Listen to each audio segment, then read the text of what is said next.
My wife had no clue about the man she had married, not the real me. She thought she knew everything, yet she didn't even scratch the surface. Not the years I spent as a sniper in the military. Not the current operations I quietly run for the FBI. But all of that stopped mattering the moment I heard her whisper those words. I came to just in time, my ears catching her voice from the kitchen, soft but sharp. Yes, baby. He's completely clueless. Tomorrow night. Just make it look chaotic. She had no idea I was already 5 moves ahead. 10 even. My name is Logan Bryce. I'm 46 years old. And typically, I sleep like a stone, a habit forged through decades of conditioning myself to shut down only when it's absolutely safe. But that Tuesday in October was different. Something pulled me out of unconsciousness like a hand dragging me from deep water. The red digits on the alarm clock glared back at me. 12:41 a.m. My mouth felt like sand, dry and rough. At my age, midnight awakenings were common, either to piss or fetch a drink. I'd been drinking more bourbon lately, and my body made sure I paid for it. The house sat in that dead quiet stillness unique to late-night suburbia. No traffic. No barking dogs. Even the drunken laughter from the college kids down the block had gone silent. I sat up and swung my legs over the edge of the bed, toes hitting the chilled wood floor. Marisol didn't move an inch beside me. She'd always slept heavy, something that used to frustrate me in our early days. While she snored softly, I'd lie awake tracking every groan of the house, every breeze against the windows. But tonight, I welcomed her oblivion. I grabbed the empty glass off the nightstand and padded quietly into the hallway in just a t-shirt and boxers. Every step was placed with intention, muscle memory guiding me around the floorboards I knew would squeal under weight. We'd been in this house nearly a decade, long enough for the layout to live in my bones. I rounded the corner toward the kitchen, already picturing the relief of cold water hitting my throat. And then I heard her voice. Low. Measured. Cold. Yeah, baby. He's got no idea. Tomorrow night. Just make it look like a robbery gone wrong. I froze. My hand, halfway to the doorframe, just stopped. The glass I held in my left hand suddenly felt like a lead weight. Not because I was heartbroken, no. What stunned me was her tone. Professional. Detached. Like she'd done this before. I pressed myself flat against the wall. My heart a steady drumbeat in my ears, not racing but alert. I'd been trained for moments like this. Civilians don't get it. They think betrayal brings rage, panic, breakdowns. But when you've lived in the shadows as long as I have, you don't react emotionally. You observe. You plan. I peered through the sliver of space where the door met the wall. There she was in that powder blue robe I bought her for Christmas last year, tied loosely around her hips. She was smiling. Smiling as she arranged my death. I'll leave the back door open at 10. Be quick, she murmured, then chuckled softly. The kind of laugh that says she was looking forward to the mess. I stepped back silently, not even letting the floor breathe under me. The house, my house, offered me cover as I vanished from sight. I kept the glass in my hand, afraid even the soft click of setting it down might betray me. I felt it then. That switch in my brain flipping. The clarity. The stillness. The old instincts taking over like they'd never left. She thought I was just some paper-pushing government contractor. A quiet guy with a backache and a football addiction. She didn't know the truth, that she was married to a ghost. To a man trained to eliminate targets before they even realized they were in danger. She didn't know about the covert operations, the nights spent in freezing rain with a rifle scope pressed to my eye, the years of silent kills and vanishing acts. She didn't know I still ran black bag jobs when the bureau called. She definitely didn't know about the hidden chamber in our garage. So there I was, standing alone in the hallway, hearing my wife plot my murder like she was planning brunch. And what I felt wasn't sadness, it was precision. The old machine inside me clicking into place. Tomorrow night. She thought she was inviting danger to my doorstep. In reality, she was setting the table for a slaughter. I moved like a ghost to the garage, my feet bare and silent across the cold concrete. The air in there smelled of oil, wood and forgotten chores. The overhead light buzzed to life when I flicked the switch. To the untrained eye, the garage looked like any other. One car on each side, some shelves stacked with tools, and a mess of holiday junk we never unpacked.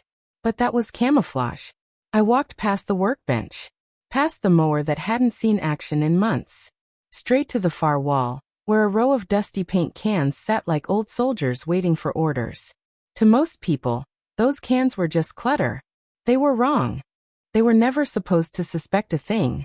To them, that cluttered section in the garage was just where a middle-aged guy kept half-completed DIY dreams. The illusion worked because it wasn't fiction. I really had left the guest room half-painted 3 years ago and never bothered to finish it. But behind the third shelf on the back wall was a carefully concealed switch, one I'd designed and installed myself. A faint mechanical click sounded, and the entire wall rotated inward on a seamless, silent hinge system. No squeaks. No jerks. Just smooth, near-invisible engineering. Worth every bit of the $2,000 I'd paid for it. Hidden beyond that false panel was an 8 by 12-foot chamber, perfectly insulated and climate-regulated. I had constructed the space during the early days of my marriage, back when Marisol brushed off my hours in the garage as nothing more than a quirky obsession with organization. She used to laugh and call me Mr. OCD, never once checking on what kept me occupied all those weekends. But this wasn't paranoia. It was instinct. Decades in the military condition you to expect the unexpected, to plan 6 steps ahead. The safe room was as natural to me as some guys installing pool tables or man caves. 3 large monitors flickered to life on one wall, showing live feeds from strategically placed cameras around the property. Nothing unusual, just your average homeowner's security. But the machines stacked below told a far different story. High-grade directional microphones capable of picking up conversations through brick. Thermal scanners calibrated to detect body heat over 2 football fields away. Signal disruptors designed to kill mobile connections in specific locations. Quiet, precise, undetectable. This wasn't some backyard spy kit.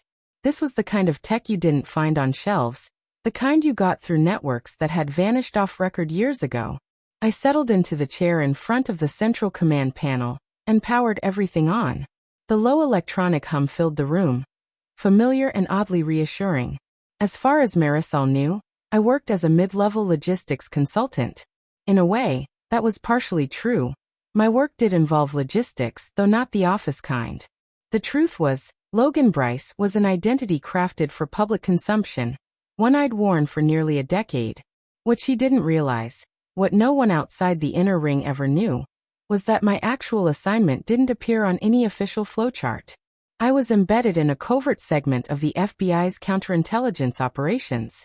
So covert, in fact, that even many agents within the Bureau had never heard of us. Our team was activated when American citizens turned out to be embedded spies. When agents who had lived normal lives for decades suddenly activated. When it wasn't enough to just erase someone from sight, they had to vanish from existence. For the past 8 years, I had lived a double life. Devoted husband by day, high-level counter-ops operative by night. The tragic joke was that I, an expert in unmasking traitors, had failed to see the one in my own home. My own wife had been working me from the inside. I uploaded tonight's kitchen conversation to the system and ran it through my processor. The software filtered background noise, sharpened voices, and compared vocal data against an encrypted archive of global intel. Within minutes, I had a crisp playback and a flagged vocal match. The next step was tracing the call she made. Using the cell signal analyzer I'd custom built, I could reverse engineer the connection, bounce it through spoof nodes, and track its origin, even if she'd used an encrypted burner. The hunt was on. It took me roughly 10 minutes to break through the trail, layer upon layer of encrypted routing, multiple networks, and fake data trails. But once I cracked it, the truth hit me like a hammer. The number traced back to a disposable phone registered under a fake company in Miami. At first glance, it seemed like a dead end, until I noticed the connection. That shell company was part of a web I'd been untangling for the past 3 years. A network of assassins working for the cartel. These weren't small-time dealers or mid-level traffickers. These were elite executioners, the kind who left no evidence, who turned seasoned federal agents into unsolved mysteries. I'd dealt with their handiwork before. Cleaned up after them. Found the graves they'd left scattered across the Everglades. Unmasked officers they'd put on their payroll. Hell, I'd even eliminated a few of them myself on missions buried deep under classified files. And now, they were hunting me. The following evening crept in quicker than I'd expected. But I was prepared. All day I went through my routine as if nothing was off. I took my shower, shaved, grabbed my usual black coffee, skimmed the headlines, and gave Marisol a goodbye kiss as she headed out for what she called her yoga session. Just a regular, uneventful Tuesday for Logan Bryce, the quiet guy with a desk job in logistics. Underneath that mask of normalcy, however, I was running through contingencies, planning for every possible version of the night ahead, mapping exit routes, scanning for surveillance, checking gear and redundancies. By the time Marisol returned around 4, I'd mentally played through 12 different variations of the next 12 hours. But what caught me off guard wasn't the danger. It was her performance. The moment I walked through the door after pretending to return from work, I was met with the unmistakable scent of ribeye charring in a hot skillet, garlic and rosemary swirling through the air, a whiff of red wine simmering on the stove. The dining room had been transformed.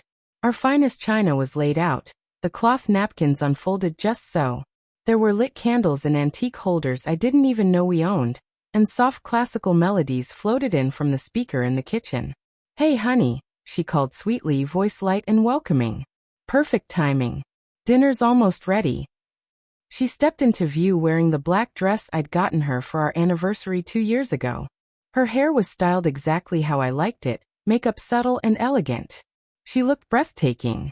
For the briefest moment, something stirred inside me, a flicker of what I once felt for her.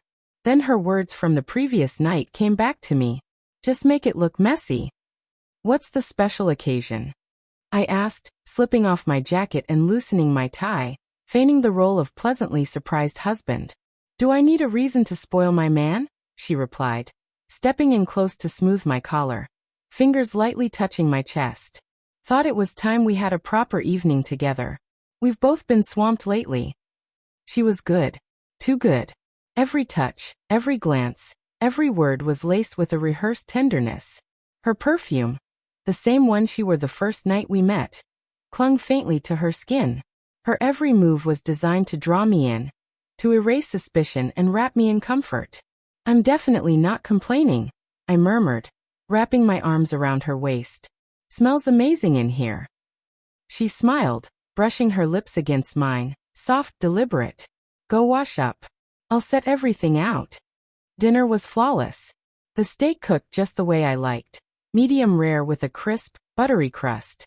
The wine she poured was a special bottle we'd set aside for our next anniversary, still months away. She'd even made those time-consuming herb-roasted potatoes I loved. "To us," she said, raising her glass. I clinked mine against hers, watching her carefully over the rim. "To tomorrow," I replied. Her smile faltered for just a fraction of a second. A slight dilation of her pupils.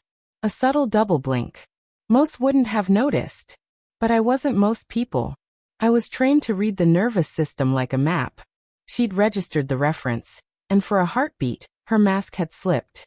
"Tomorrow," she echoed, her tone light, tilting her head in feigned curiosity. "Just thinking about the future," I said, taking another sip. "Feels like something big's coming. Like we're about to turn a corner."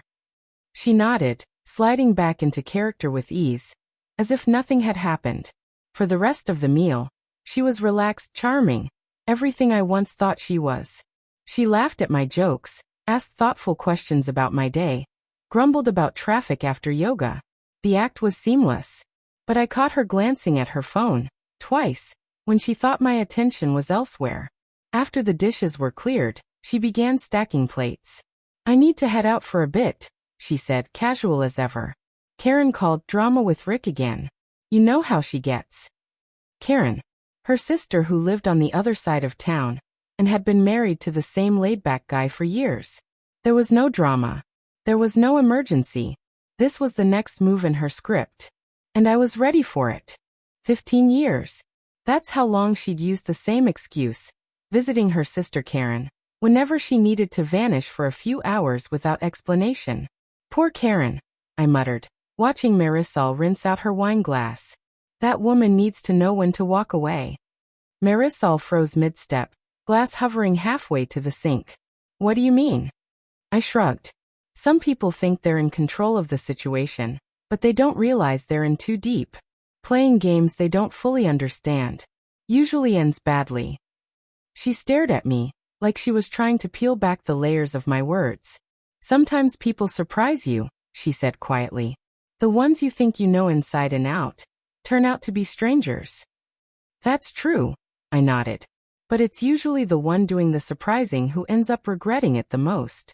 She didn't say anything else, just slipped on her black designer coat, the same one I gave her for Christmas last year. She had no idea that while she was out doing errands one weekend, I'd stitched a tracker into the lining. Not out of suspicion back then, just muscle memory. A habit from a past she never really asked about. A past she didn't know existed. I'll be out for a little while, she said, leaning in to kiss my cheek. Don't wait up. Drive safe, I said softly. Love you. Love you too. As her car disappeared down our road, I stood motionless for a moment.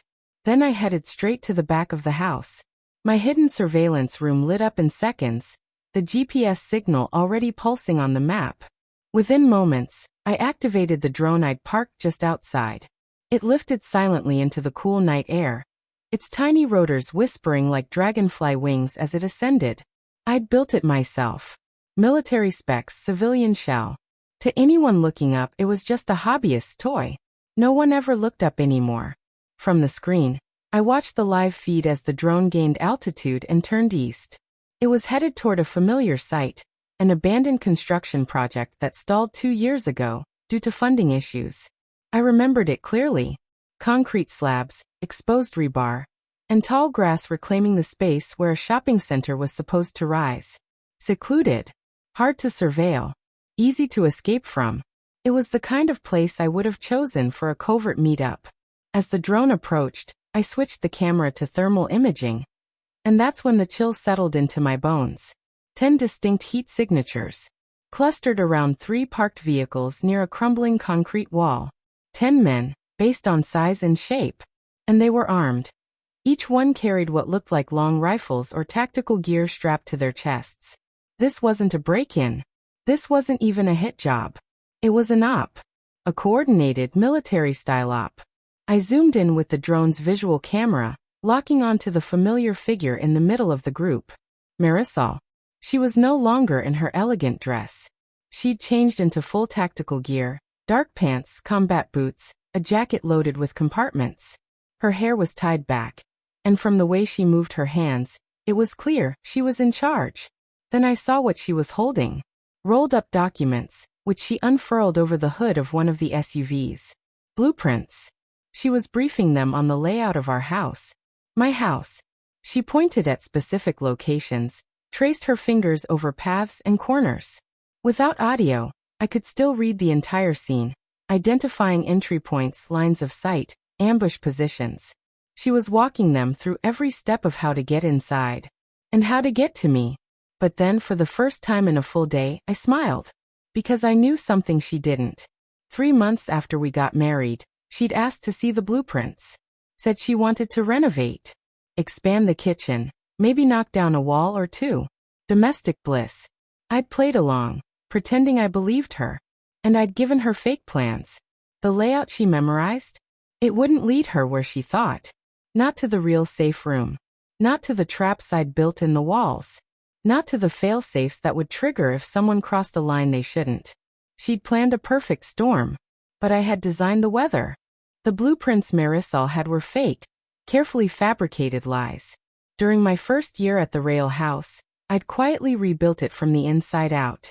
What looked like a standard colonial from the outside was anything but.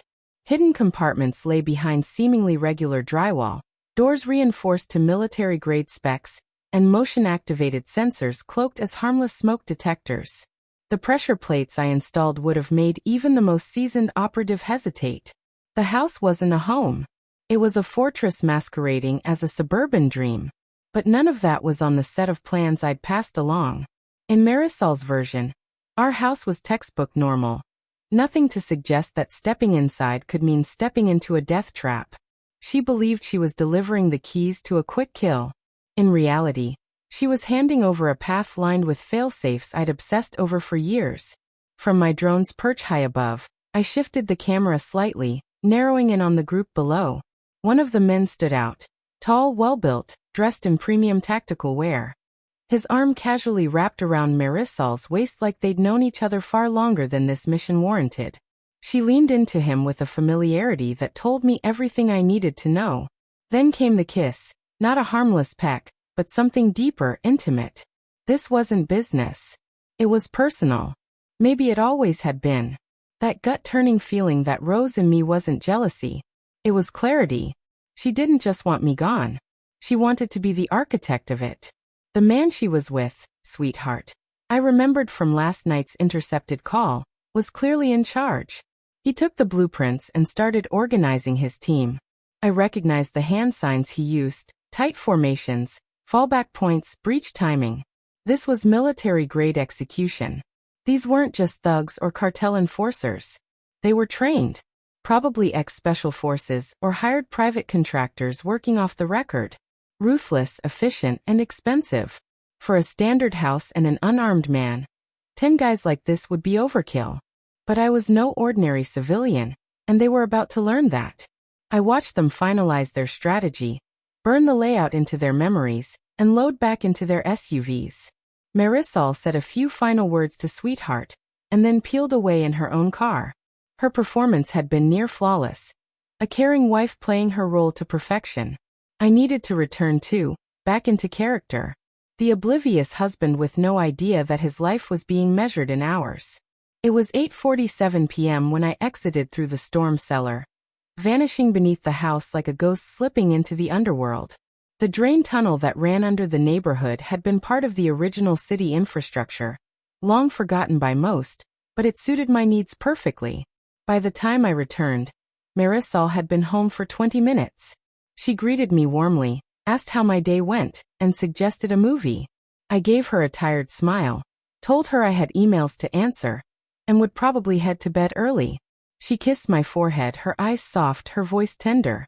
Anyone watching would have believed it. Hell, even I almost believed it for a moment.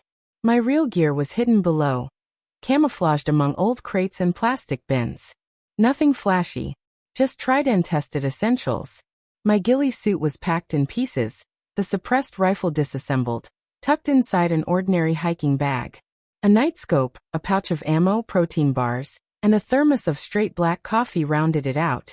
Behind our backyard, the tree line fed into a web of trails, 60 acres of protected forest that doubled as my escape routes and staging ground.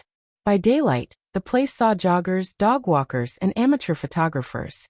At night, it belonged to predators, both natural and man-made. Moving through the brush came naturally to me. It was like being back on deployment, my body slipping into old habits. My steps were slow and deliberate, placing each foot down like I was stalking enemy lines. I breathed through my mouth to muffle noise, my ears tuned to every rustle, every break in the pattern.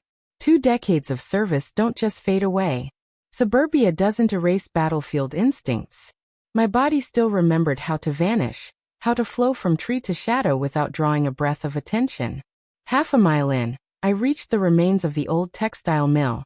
It had been abandoned since the manufacturing exodus of the late 90s. Most of its windows were boarded up. Weeds cracked through what used to be a parking lot. But the structure itself was still strong, and the roof still accessible. Years ago, during a quiet weekend hike, I'd found the perfect vantage point.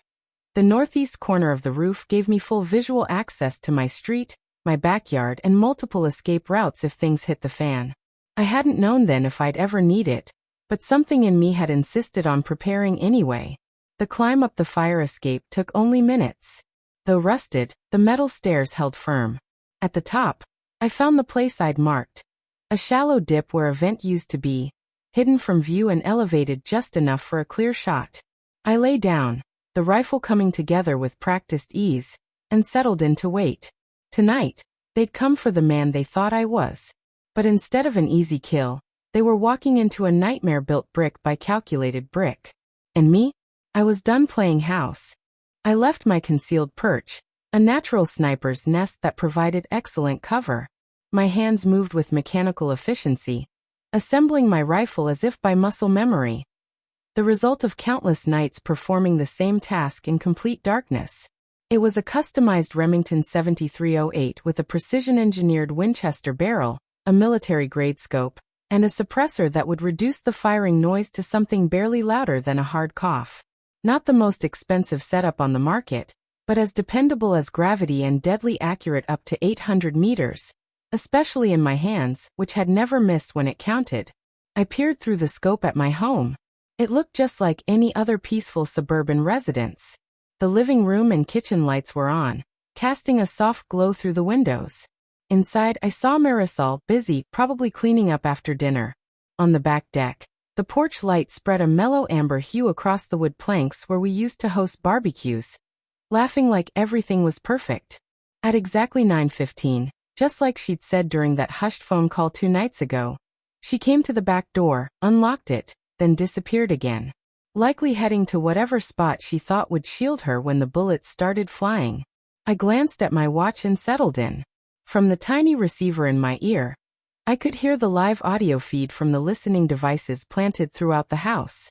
Every room was wired. Every possible route in or out was under the watchful eye of motion-triggered sensors, all set to alert me the moment something moved. The night air was crisp, just cool enough to keep the bugs away, and the moon gave just the right amount of light without interfering with my night optics. In terms of operational conditions, it was damn near perfect. I'd pulled off missions in the middle of blizzards, typhoons, and deserts hot enough to melt the soles off your boots.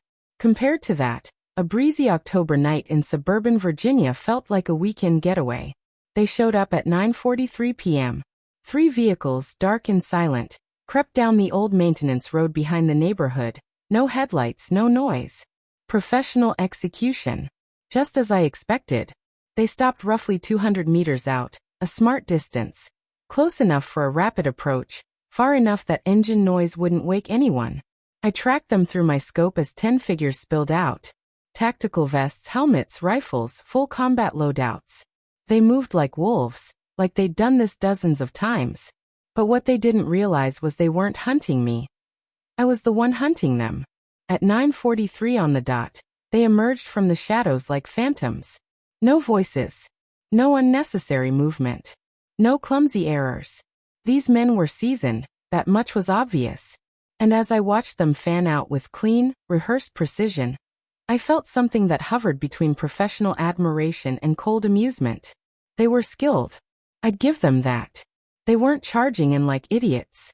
They were methodical, splitting into pairs, covering angles, advancing with practiced coordination. The tall one, clearly their leader, Marisol's new man, was up front, directing the assault with tight, economical hand signals. They were sharp, but they were also cocky. That smug, quiet confidence of people who've done this so many times, they've stopped considering the possibility of failure. They thought I was just another pencil pusher, some civilian with no combat history, someone who'd panicked the second a laser sight landed on his chest. A routine job. A soft target. I even caught one of them chuckling as he moved into position, laughing at how easy this was supposed to be. That arrogance? It was going to bury them. Inside the house, the faint creaks and subtle shuffles I heard through my earpiece told me Marisol had hidden herself in the master bedroom's walk-in closet. I had to admit, not a bad choice. Out of the main line of fire. Tucked far enough from the likely entry points to avoid accidental harm. Still close enough to hear every gunshot and every dying breath. She probably thought the worst-case scenario would be a quick struggle and a cleanup crew. She had no clue she was about to witness 10 seasoned operators get wiped out in less than 3 minutes. They approached from the south side. Exactly what I anticipated. The false blueprints Marisol handed over made that direction look like a gift. Isolated from the main road, shielded by the neighbor's tall fence, and providing straight access to the kitchen and living room where they assumed I'd be loafing on the couch, maybe watching TV. But the schematics she gave them were lies. What they didn't know, what they couldn't have known, was that I had reinforced that wall years ago with steel plating, hidden behind layers of drywall and insulation. That section of the house could shrug off small arms fire like it was nothing. They also didn't know about the pressure triggers I'd embedded into the subfloor. or the strategically placed motion detectors calibrated to differentiate between human stride patterns and household pets. They were walking into a death trap with their eyes wide open, and I was already locked in. The easy entry point? It was anything but. That so-called weak spot was deliberately crafted into a death funnel, an engineered kill zone where every element worked in my favor. The first intruder stepped into the trap. Short, solidly built, loaded with gear like he'd raided a private armory. His movements were crisp, trained, ex-military, no doubt. His rifle swept through the darkness as he checked corners with fluid precision, tracking with eyes that had seen combat before. Under different circumstances, I might have liked the guy, but this wasn't that kind of night. My reticle settled over his chest. A breath, a gentle press on the trigger. My suppressed shot made only a muted thump, but the bullet, a 168-grain hollow point, ripped through his body armor like it wasn't even there. He collapsed without a whisper, weapon clattering on the stone tiles as blood seeped out across the patio. One target eliminated. 9 remained. His partner, already mid-entry, froze for just a fraction of a second when he noticed the body. That pause, that tiny flicker of emotion, was fatal. He leaned down, maybe to check for a pulse or confirm what he'd just seen. Training should have pushed him forward. Instead, instincts slowed him down. That split second of hesitation was all I needed. I lined up my next shot and put him down right next to his friend. 2 targets gone. Then the real chaos started. The third man barreled in, and unknowingly triggered the trap wired to the doorframe. A magnesium-based flash device ignited, flooding the night with blinding white light.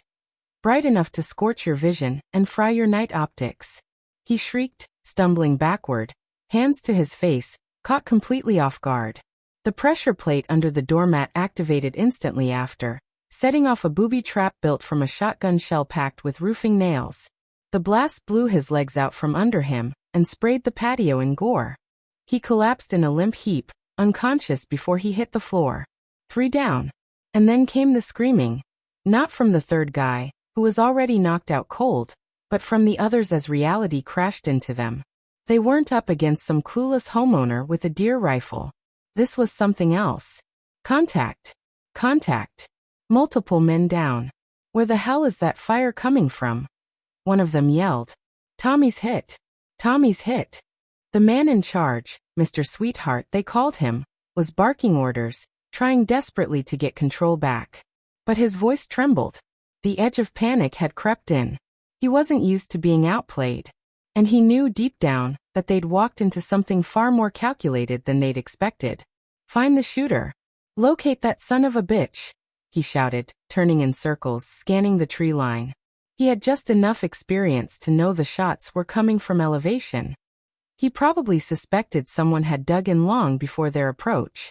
What he didn't know was where I really was, or how long I'd been preparing for this.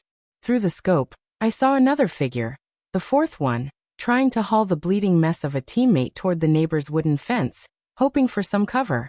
I respected the loyalty. But tactically, it was a huge mistake. You don't pause to rescue someone when you've got no idea where the bullets are coming from. I took the shot. 1 more body dropped motionless. 4 down. 6 remaining. Now things were unraveling. Fast. The rest of the team scattered, instinctively breaking formation in a desperate bid to survive. Panic doesn't breed brilliance. It breeds predictability. And I had counted on that. Their scramble made them easier to track, easier to pick off. Mr. Sweetheart still shouted commands, his voice rising as his unit crumbled. It was all noise now. The 5th man, a wiry guy with a trimmed goatee, decided to avoid the kill zone entirely. Instead, he circled toward the front of the house, crouched low, moving fast. Probably figured he could flank me, catch me off guard by crashing through the front window. Bold plan. But 6 months ago, I'd anticipated that exact move. His boot caught a near-invisible tripwire stretched across the 3rd step of the porch. An ankle-height line that triggered a crude but reliable explosive trap. The spring-loaded mechanism I'd installed months earlier dropped part of the porch roof with a bone-shattering crash. I had purposely weakened that section and secured it with quick-release bolts during a casual-looking home repair weekend. 200 pounds of timber and shingles crashed down directly on top of the guy's head. The sound was explosive, like a wrecking ball colliding with a cathedral bell, and probably jolted half the neighborhood out of bed. Not that it mattered. The steel rebar I had reinforced the beam with drove through his skull like a railroad spike, instantly ending his chapter in the evening's bloodstained story. That made 5 down. 5 left to deal with. Through my sniper scope, I watched the rest of the team panic, scrambling to make sense of what just happened. They were shouting, gesturing toward the collapsed porch like it was some cursed artifact. Mr. Sweetheart, their field lead, was yelling into his radio with frantic urgency. Maybe he was calling for evac. Maybe for divine forgiveness. Either way, too late. Number 6 peeled off from the others, heading toward the back entrance. Big guy, had the build of a professional athlete. Probably 6 feet 4 inches, hauling around a military-grade shotgun like it was made of foam. I'd bet money he'd kicked in more than a few doors in war zones across the world. But what he didn't realize was that my home was nothing like the places he'd raided before. It wasn't a battlefield. It was a trap. The back door was built to deceive. Looked like a regular suburban entry. Wooden panels, a chain lock, a deadbolt. But the core was cold-rolled steel wrapped in wood laminate. It could resist anything shy of demolition charges. And the frame? That was the true kill box. Every inch of that space was engineered for lethality.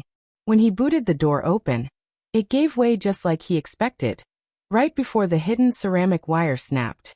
In less than a second, the ceiling-mounted claymore erupted, flinging hundreds of steel ball bearings in a tight cone at supersonic speed. The result wasn't human anymore, just red vapor, ripped Kevlar, and a grotesque splash pattern on the patio that would haunt crime scene investigators for years. 6 gone. 4 to go. Inside the house, I could hear Marissa screaming now. It wasn't panic anymore. It was pure horror.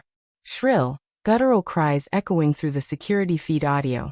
The kind you hear when someone finally realizes they've made a fatal miscalculation.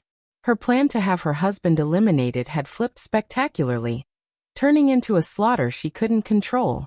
2 of the remaining 4, numbers 7 and 8, decided they'd had enough. They bolted for their vehicles, ditching any illusion of professionalism or mission success. Probably thought they could still make it out if they were fast enough. They should have run 6 minutes earlier. I adjusted my aim as they dashed across open terrain. Tactical gear weighed them down just enough to make them easy targets. I squeezed the trigger. Clean shot. Number 7 spun in the air like he was performing a twisted pirouette, then crumpled into the grass. Number 8 nearly made it to the tree line, but my second shot obliterated the back of his skull, dropping him mid-stride like a puppet with its strings cut. 7 and 8 were finished. That left 3. Number 9 was the only one with any real tactical sense. He didn't charge. Didn't run. He pulled out a phone and started dialing. Reinforcements, maybe an extraction unit. Could have been anyone. Not that it mattered. I'd disabled all communications with the flick of a switch earlier in the evening. My signal jammer blanketed the entire area. To the rest of the world, this place didn't even exist. I watched him stand there, staring at the screen in disbelief. Confused, frustrated. It was dawning on him that he was completely alone, totally isolated. And whoever they thought I was, it wasn't accurate. Not even close. While he wrestled with that reality, I made my move. I'd already left my sniper nest and descended from the old factory rooftop. Navigated through the trees like a phantom. Quiet, precise, trained. He didn't even notice me until I was 20 feet away, rifle raised, finger resting on the trigger. Put the weapon down, I told him, voice low and flat. He looked up in shock. Young. Maybe mid-20s. Still had that baby-face softness that hadn't been worn off by years of real experience. He was probably expecting a soft target. A bureaucrat with secrets and a pension. Not a one-man ambush machine. This was likely supposed to be his stepping stone into the big leagues. Instead, it was going to be his last gig. I said drop it. I repeated, more firm this time. He got the message. The rifle slipped from his hands and hit the ground with a dull clatter. His arms went up fast. Trembling. Drenched in sweat. Poor bastard looked like he was seconds from throwing up or collapsing. Maybe, just maybe, I thought about letting him live. Maybe he'd remember this night and think twice before signing up for another black bag job. But mercy isn't always a luxury in this line of work, and I still had 2 more ghosts to deal with. Despite the chill clinging to the October night, sweat slicked the man's forehead. His gaze flicked constantly between my weapon and the bloodied ground strewn with bodies, likely calculating his odds of surviving the next 5 minutes with all his limbs still functional. "Please," he muttered, barely audible. "I've got kids. A family." For a second I felt a flicker of pity. Almost. But then Marisol's voice echoed in my mind, sharp, cold, unforgiving, from just 2 nights ago. That careless instruction. Make it look messy. That erased any hesitation. These weren't patriots on a mission or government-sanctioned agents eliminating threats. They were mercenaries, hired executioners who broke into my home while I slept, looking to earn blood money. "Screw your family. Where's number 10? I asked calmly. He swallowed hard, Adam's apple bobbing. "We got separated. When it all went bad. I don't know where he is, man." I was just about to send a bullet through his kneecap to inspire a little honesty when a scream broke the silence. Not Marisol's desperate shrieks from the house. This was different. It was male, high-pitched and full of panic. The sound came from the front yard. Seemed like Mr. Sweetheart had stumbled onto the one I'd saved for last. I zip-tied the man's wrists and shoved him down behind the neighbor's fence. "Stay down and don't make a sound. Move an inch and I'll track you like an animal and make you wish I hadn't." He nodded wildly, grateful for a heartbeat more of life. The screams were getting louder as I moved along the side of the house, staying low. Through the trees, I caught sight of motion near the ruined porch. One figure down, the other crouched over him. Sweetheart had found his teammate, the one caught in my little surprise. The trap I rigged had worked perfectly. A porch section I'd weakened had collapsed right on cue, crushing the poor bastard under a 2x12 beam embedded with rebar. One spike now jetted out of his ribs, dark blood seeping into the soil beneath him. Even in the moonlight, I could see the gleam of it. Sweetheart was kneeling beside him, struggling to lift the beam off his friend's crushed legs. But it was too heavy, and his partner was too far gone. Even from where I lay in the neighbor's yard, I could hear that awful rasp, lungs filling with blood. "Stay with me, Marcus," Sweetheart begged. "Don't you quit on me. I'm getting you out of here." So the dying man had a name. Marcus. Probably a life beyond this. Someone waiting for him to come home. A wife, kids. People who would never know the real reason. He never walked through that door again. And for a heartbeat, that knowledge pressed against me like a burden. Heavy and suffocating. But then I remembered why they were here. They came to kill me. To leave my body cold and broken in my own bed. That weight lifted. I could have ended it right then. One clean shot through the skull, and Sweetheart would drop beside Marcus. But I wanted something else. I wanted him to see me. To understand exactly who he'd been sent to kill. I left the cover of the shed, rifle down but still ready. He's not going to make it. Sweetheart spun, drawing his pistol in one smooth motion. But when his eyes locked on mine, steady, calm, something shifted in his face. Not fear. Recognition. Or maybe just the slow, sick realization that they'd chosen the wrong target. "You," he breathed. "Me," I replied, keeping my tone casual, like we were chatting over morning coffee. "There's something I've been meaning to ask," I added, voice low and steady. "How long's this been going on?" His grip on the gun faltered slightly, but his eyes didn't move off me. The game was almost over. But I wanted answers before it ended. He had his rifle aimed squarely at my chest, but his hands were trembling. Combat training or not, watching 9 comrades die in under 10 minutes would unnerve anyone. "How long?" I asked, my voice cold. "How long has this whole thing been in motion? The mission, the fake affection, the infiltration, because I have to admit, it was pretty damn well executed. The timing, the manipulation, someone worked out every detail." He was kneeling under the wooden beam now, eyes full of grief. Marcus was next to him, gurgling softly. His mouth moved, but his soul was already gone. The light in his eyes had faded, leaving only the spasms of a dying body. "He's gone," I said flatly. The man looked at Marcus like the world had cracked in half. No, Marcus." His weapon slipped from his hands as he collapsed beside his friend, pressing down uselessly on the gaping chest wound. Blood oozed between his fingers, thick, dark, and final. That was my moment. I drew my blade in a smooth, practiced motion, not to throw it, but to close the gap. 3 steps. That's all it took. The knife slid up under his ribcage, angled precisely for his heart. It sliced through soft tissue and bone as if it had a vendetta of its own. He gasped, wet, ragged, and his expression froze in disbelief. Marcus, he choked, a froth of red spilling from his lips before he slumped forward, my blade still embedded in his chest. Behind me, I heard a soft intake of breath. I turned. Marisol stood in the doorway, pale as frost in moonlight. Her gaze flicked from me to the bloodied bodies, then back again. She looked like she'd walked into someone else's nightmare. "Oh my God," she breathed. "What have you done?" I took a step toward her. She flinched and stumbled into the hallway. "I trusted you," she cried, tears cutting black lines through her ruined mascara. I followed her inside, the front door swinging shut behind me with a quiet thud. "Funny," I said. "I trusted you first." She backed into the living room wall, like she couldn't get far enough away from me.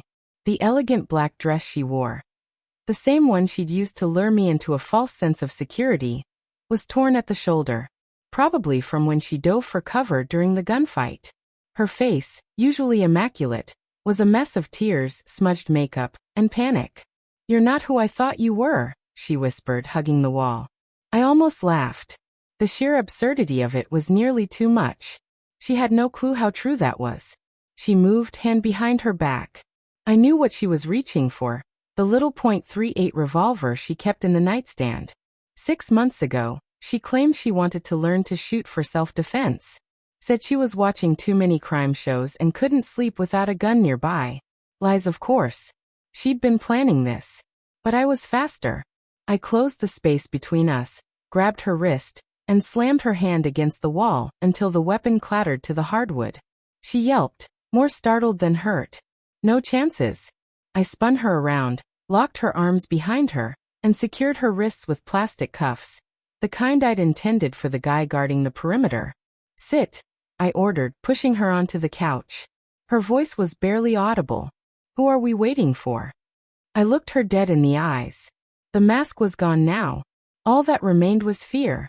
Gone was the charming manipulator, the strategist behind my potential execution. This was just a scared woman with a plan gone sideways. "Friends," I said. "People who'll want to ask you some hard questions." I pulled out a secure satellite phone, military-grade encryption, off-grid signal routing, untraceable. I pressed the 3rd button on speed dial. It rang once before a voice picked up. "Merrick." "This is Logan," I said. "Package is secured." "Copy that," Agent Selwyn Merrick replied. He sounded alert. "How many for cleanup?" I glanced out the window at the mess that used to be a strike team. 10 bodies. 1 live for questioning. Protocol 7. A pause. "Jesus, Logan. What the hell happened?" "What happens when amateurs take jobs they're not qualified for?" I said. "How long until extraction?" 20 minutes. 30 if traffic stalls the convoy." "Make it 20. Neighbors might have already made the call." I ended the call and turned back to her. Marisol sat there, trembling, trying to process everything that had just unfolded. Her eyes, red and wet, refused to meet mine. I leaned against the wall, waiting. Because now the roles had flipped. She'd written the first half of the story, but I was the one holding the pen now. She stared at me like I'd just sprouted horns. "FBI?" she asked, her voice caught somewhere between shock and disbelief. I didn't bother answering right away. I dropped into the armchair across from her, making sure my rifle stayed within reach. She didn't need to know how close I was to using it. "You want to tell me how long this has been going on?" I asked calmly. "All of it, the coffee shop coincidence, the fairy tale romance, playing the ideal wife. How long have you been working with the people who sent those corpses outside?" She gave a weak shake of her head. "I don't know what you're talking about." Her eyes told a different story. I didn't press her. I didn't need to. The silence between us was thick with the truth she didn't dare speak. Exactly 23 minutes later, I heard engines, big ones, growling outside. I stood up and moved to the window, peeking through the blinds. A line of black SUVs rolled to a stop along the curb, followed by a nondescript white van. I knew the van. It was the kind used by government cleanup teams, the kind of people who could erase a bloodbath without leaving a smudge. The front door opened like someone owned the place. Agent Merrick walked in, followed closely by a tall blonde woman in a tailored suit that practically screamed federal authority. 6 agents in tactical gear followed, spreading out across the room with mechanical precision. "Logan," Merrick greeted with a curt nod. Then his eyes landed on Marisol, now zip-tied and frozen on the couch. His face turned hard. "Ma'am," he said, stepping forward, "I'm Agent Merrick, Federal Bureau of Investigation. You're being placed under arrest for conspiracy to commit murder, attempted assassination of a federal officer, and multiple breaches of the Espionage Act." The woman in the sharp suit moved beside him. Her voice was clear and cold. "I'm Assistant Director Sarah Chun, Counterintelligence Division. Mrs. Bryce, you have the right to remain silent. Anything you say may be used against you in court." Marisol's face twisted in disbelief, eyes darting between them like she was trying to wake up from a nightmare. "Federal agent? What are you talking about?" "Ooh." Merrick glanced at me, then back at her. "Your husband. Logan has been working undercover for nearly a decade. His marriage to you was part of a deep cover investigation aimed at dismantling covert foreign intelligence networks." That wasn't exactly the whole truth, but it was close enough for a press release. I'd been Logan Bryce for so long that even I sometimes forgot who I used to be before stepping into this life. The man I was before had disappeared the day I took the assignment. All that remained was the cover. "You're lying," Marisol snapped, but the tremble in her voice betrayed her doubt.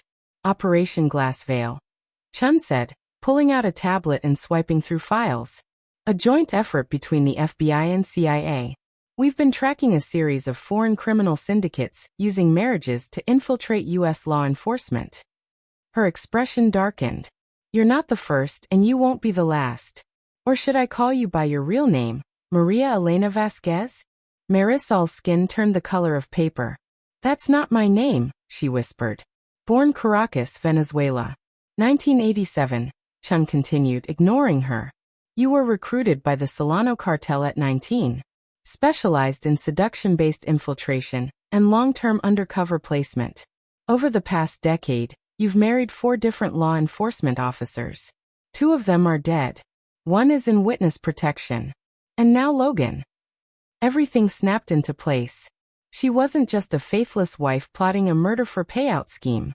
She was something far more dangerous, a trained operative, a chameleon who used marriage as her disguise, relationships as her weapon. And me? I'd been her latest assignment.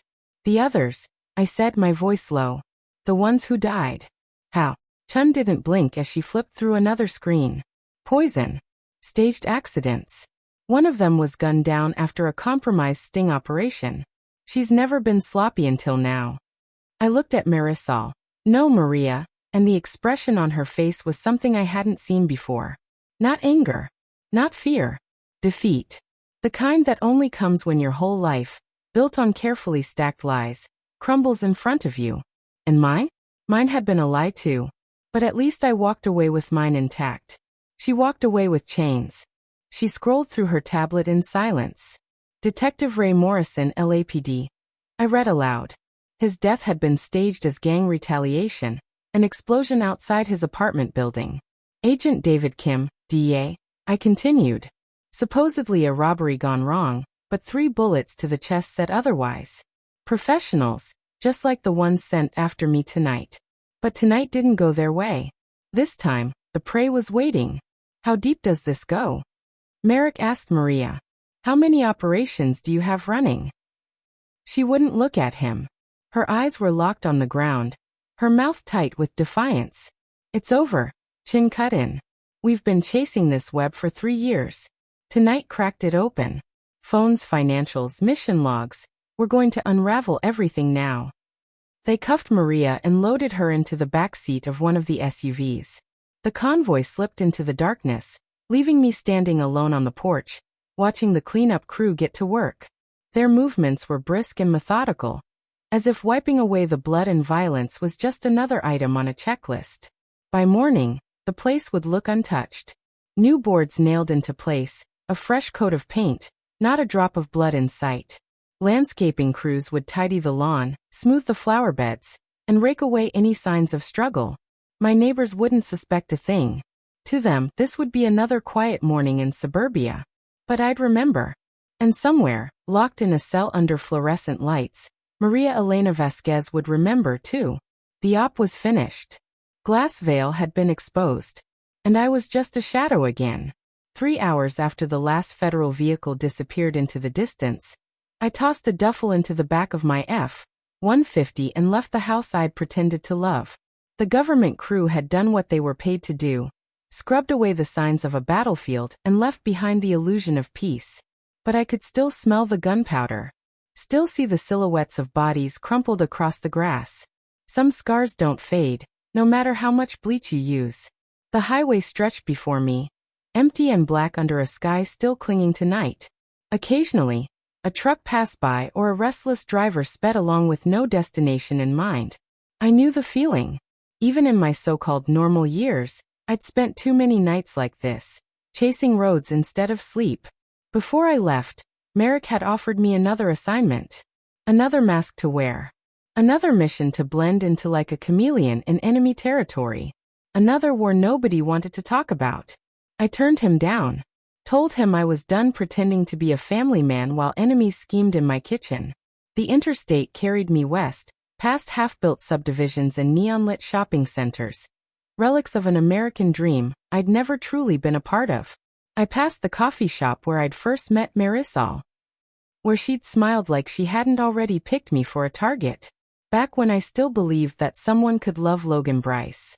At mile marker 212, as the sun began to rise and streak the sky in shades of orange and soft red, I turned off onto a dirt path leading to an abandoned farm. A place once alive with rows of crops and the echo of children's laughter, now reduced to brittle fields and a collapsed barn.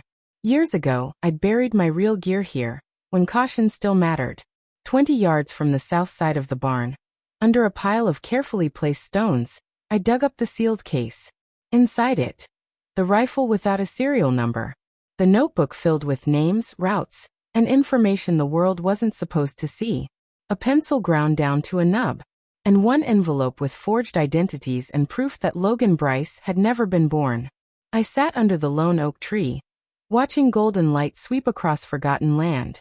The air smelled honest, dirt, grass, and the faint promise of rain. None of the manicured sense of suburbia. Just truth. From my shirt pocket, I pulled out a scrap of paper. A grocery list Maria had written, back when we played at being ordinary. Milk. Bread. Butter. Simple things for a life that had never been real. On the back, I scribbled a final note. I never needed revenge. I just wanted someone to see me. Then I struck a match, held the flame to the corner, and watched the paper curl into smoke and ash, carried away by the morning breeze. People like me don't get the fairy tale. We don't fade into retirement homes and bingo nights. We drift, unclaimed, unremembered, through forgotten conflicts and unmarked graves. We become the echoes in stories that never make the news. The ghosts in between. And maybe that's how it's supposed to be. Maybe the price we pay is what buys someone else their picket fence and birthday parties and quiet nights. I sealed the case again and got back in the truck. The road ahead was long, lonely, and completely open. I wasn't Logan Bryce anymore. I wasn't the man who wore a fake wedding band or the killer who defended his lawn like a fortress. I was no one. And for the first time in nearly a decade, that felt exactly right.